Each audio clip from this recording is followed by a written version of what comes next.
Today I will demonstrate the profile center and the Symmetric Mate. Both mate types can be very useful when working in assemblies. The profile center mate is used to align a circular to the center of a rectangular profile.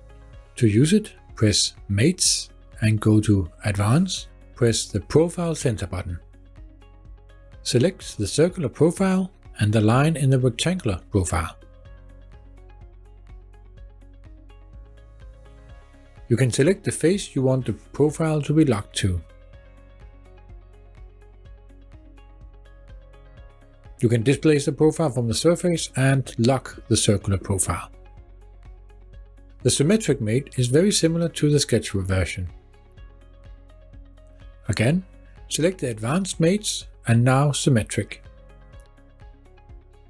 Select the plane or face that you want your components to be symmetric to, and select the faces of the model you want to be symmetric. As you can see, if I move one model, the other one also moves accordingly. Join me in my next video, where I look into the Width Mate and the Path Mate.